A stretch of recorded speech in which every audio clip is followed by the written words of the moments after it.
Ini Apa sih bahas-bahas masalah royalti? Udah, itu udah lama ngirim ke gua. Itu udah diurusin teman-teman, udah, insya Allah tenang aja. Jangan pernah kita merasa paling tahu terhadap orang tersebut. Dan jangan pernah merasa kita adalah Tuhan, karena Tuhanlah yang paling berhak menghakimi seseorang. Baik nih, datang ke Lesti tapi nggak ada respon. Oh berarti ini Anda nggak tahu adab nih ya. Lihat di Google ya, sampai dibilang ini lagunya lagu Mais. Lagu Mais. Mulai sejak kapan Is bisa bikin lagu? Itu juga Lesti, kalau Anda ngomentarin Lesti, emang Anda akan menjadi penggantinya penyanyi terkenal? Enggak lah. Terus Anda juga akan menjadi selebriti terkenal? Enggak juga. Terus Anda nanti akan dapat panggilan ke sana ke sini nyanyi? Enggak juga.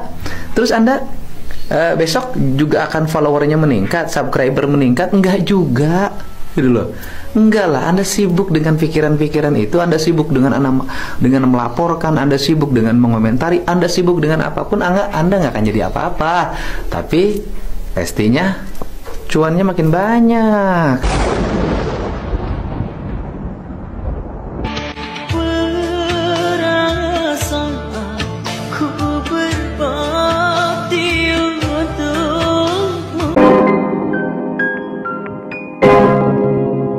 Yo guys, seperti biasa balik lagi bersama saya tentunya Oke Kevin. Nah, ini ada berita terbaru dari Lesti Kejora guys, yaitu tentang setuju banget dengan Mbak ini katanya. Kenapa Lesti Kejora baru dilaporkan sekarang? Kenapa nggak dari awal-awal saja dan pelapor wajib laporin yang lain juga selain Lesti, katanya seperti itu guys. Nah, kita lihat beberapa infonya dari Lesti Kejora dan kita lihat komentar dari Mbak ini ya, gimana? gue selalu bilang, selalu bikin konten apapun itu, gue selalu mengatakan Lesti ini adalah pembawa berkah dan pembawa keberuntungan. Nah, terbukti kan? Sekarang Lesti dilaporkan oleh sang pencipta lagu Ranting Kering ini. Nah, secara tidak langsung Lesti itu membawa keberuntungan untuk banyak orang guys. Nggak salah dong dengan perkataan gue ini. Nah, yang gue pertanyakan adalah kenapa harus diperkarakan atau dilaporkan sekarang ini? Kenapa nggak dari awal-awal sih dilaporin dengan Lesti menyanyikan lagu tersebut? Dan yang gue anehnya lagi, yang menyanyikan lagu ini kan banyak banget ya. Ada artis ibu kota, artis yang on air yang di panggung-panggung, ya nggak sih? Terus apalagi sering banget menyanyikan di kompetisi. Nah, hasil dari lagu yang mereka nyanyikan ini kan kadang mereka tayangkan di YouTube, tayangkan di TikTok dan di aplikasi yang lainnya. Otomatis penghasilannya itu, ya gue nggak tahu ya sistemnya penghasilannya mereka itu seperti apa. Apakah penyanyinya akan mendapatkan setelah? Nah, gimana guys? Ini beberapa ini ya komentar dari Mbak ini. Di YouTube atau di TV ataupun di aplikasi yang lainnya kan kita nggak tahu. Nah, kenapa harus dituntut Lesti? Iya ya, kenapa hanya Lesti? Coba kalau misalnya yang dilaporkan cuma hanya Lesti, yang lain juga gitu ya, yang menyanyikan lagu tersebut ya, harusnya dilaporkan juga. Jadi kalau kayak gini kan yang diserang siapa guys? Ya yang diserang penciptanya ya gitu ya. Kenapa hanya Lesti? Apakah karena Lesti terkenal gitu guys? Ya, kita lanjut lagi. Ya nggak sih, kan Lesti hanya menyanyikan, lalu ditayangkan ke YouTube ataupun di aplikasi lain, terkecuali Lesti nyanyiin dengan lagu itu terus masukin di channel YouTube dia sendiri. Tapi setahu gue sih, walaupun Lesti menggunakan channel YouTube-nya pribadi, akan tetap ada hak cipta ataupun izin dari yang pemilik lagunya. Setahu gue sih seperti itu. Ya nggak sih? Gue kurang paham juga sih, takut gue so tau, tapi setahu gue seperti itu. Karena gue pernah bikin konten kayak parodi ataupun cover-cover gitu, gue masukin di channel YouTube, atau aja gue di blog ataupun gue dikatakan hak cipta, karena itu bukan punya gue, punya orang lain. Jadi harus minta izin dulu dengan yang punya lagu tersebut gitu. Wow.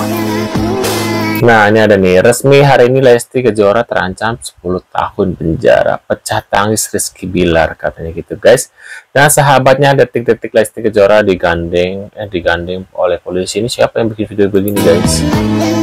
Ini aku nggak tahu dari TikTok siapa nih, nggak ada. Nah, kita lihat lagi video selanjutnya. Dia tuh nggak mungkin menang kalau ini ada Tessa Mariska kasih paham baju hijau katanya. bukan karena lagu kering-kering. Coba bukan lagu itu, nggak mungkin menang. Dia tuh menang karena lagu kering-kering gitu. Hebat baju hijau. Kering-kering. Lu tahu nggak? Emang lu kira kalau orang menang itu karena lagunya? Itu efek kesekian-sekian lagu itu. Yang pertama sekali adalah satu, suaranya harus bagus, harus merdu, harus cocok itu suara. Kayak Lesti tuh suaranya merdu banget ya kan. Teknik Harus pintar vokalnya membawakan lagu, bagus. ya. Harus serasi, tone tidak lari-lari ya. Penampilan oke, mimik wajah waktu membawain lagu oke. Pokoknya semua dinilai, bukan karena dari lagu aja Mbak. Mau lagu sebagus apa aja, kalau pembawaannya, kalau suaranya tidak bagus, anyep kagak juara Mbak. Lanjut. Kasian sekali ya Lesti Kejora tentang lagu Kantong Kering. Ini si Bule Banyak kenapa sekali orang rambutnya di Kantong atas Kering begini? ingin menggugat. Tapi rada primitif juga ya Atlantis ini. Kalau di Itali, di Eropa, kalau ada kafe atau ada pentas, ada televisi, mereka mau menyanyikan lagu-lagu artis orang lain, ada lembaga hak cipta. Buat Jadi yang punya TV, yang punya kafe, dia melaporkan dulu kepada lembaga itu hak cipta. Dan sebelum artis-artis lain yang ini menyanyikan lagu-lagu ciptaan orang lain, itu dibayar dulu royaltinya. Ada daftar-daftar lagu, saya ingin nyanyi 15 lagu di kafe, itu didaftarin ke hak cipta dan bayar royaltinya, dan itu nggak banyak juga, ya wajar. Udah, di situ undang-undangnya. Makanya primitif sekali ya ini Atlantis gitu ya. Dan kita harus cek dulu, ini public domain, lagunya si Dodol Garut itu, atau memang sudah punya hak ciptanya. Harusnya begitu, jangan ujuk-ujuk kalau udah Kantong Kering, minta bagiannya setelah 10 tahun, 8 tahun muncul. Harus ada aturan. Dan kenapa hanya kepada Lesti Kejora? Ada juga artis-artis kondangan lainnya sudah menyanyikan itu. Artis-artis dangdut yang naik tiang gitu kan, yang nyanyi-nyanyi di kuburan. Kenapa nggak ke mereka juga yang nyanyi-nyanyi lagunya Dodol Garut? Tapi hanya ke Lesti Kejora. Karena kondangan ya mungkin punya duit kali ya. Itulah, kalau jadi artis di Atlantis ini serem ya. Kadang-kadang kaya, habis itu jatuh miskin. Habis itu nagih hak cipta. Habis itu ngemis. Karena Kantong kering sampai nggak tahu malu. Tapi karena juga tidak ada aturan yang benar. Jadi ujung-ujungnya orang-orang ketika mereka lagi bokeh, mereka nuntut.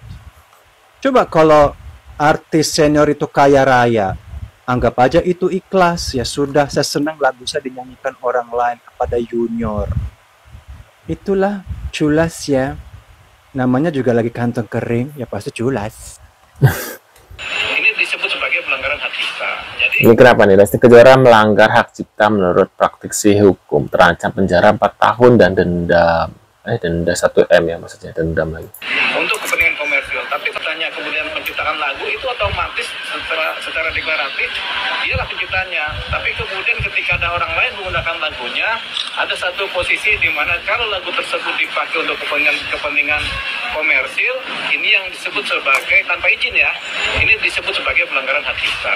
Jadi untuk kepentingan komersil. Tapi kalau kepentingannya tidak komersil, ya sudah tidak masuk.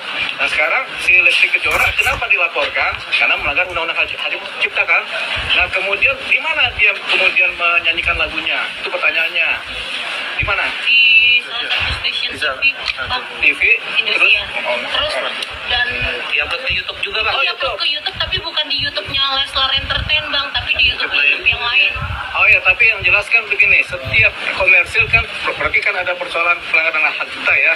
Nah, kalau dia sampaikan atau dia nyanyikan di YouTube, otomatis itu komersil. Karena YouTube pasti membayar. Nah, ketika ini menjadi komersil, dengan dalih apapun juga, ini sudah dianggap melanggar undang-undang hak cipta. Kalau si Lesti Kejora tidak minta izin kepada si penyanyinya, si penciptanya. Nah, ini yang terjadi, karena tidak minta izin, kemudian sudah disomasi, mungkin 2 kali, atau 3 kali tidak direspon, terjadilah yang namanya pelaporan ke polisi. Jadi ini menjadi tindak pidana. Tindak pidana ini pelanggaran undang-undang hak cipta ya, Undang-Undang Nomor 28 tahun 2014 kan begitu. Nah, itu guys beberapa infonya dari Lesti Kejora. Menurut pendapat kalian gimana nih setelah melihat beberapa info dari Lesti Kejora? Ya menurut aku sih yang salahnya kenapa harus Lesti doang yang dilaporkan, karena yang menyanyikan mengcover lagu itu banyak. Apakah karena Lesti adalah sang diva dangdut gitu ya, salah satu diva dangdut yang terkenal gitu ya, sehingga cuma dia gitu ya kan. Tapi di awal-awal itu karena mungkin dia tuh saking kesalnya jadi ngomongnya yang baju hijau itu apa, karena kalau bukan karena lagu itu Lesti tidak akan terkenal. Padahal di awal percakapan atau di awal pertemuan di media dia bilang dia bilang hanya ingin bertemu dengan Lesti gitu guys. Mungkin dia ngefans sekali sama Lesti. Nah, menurut pendapat kan gimana? Tulis di kolom komentar. Terima kasih sudah hadir dan sampai jumpa di video selanjutnya. See you.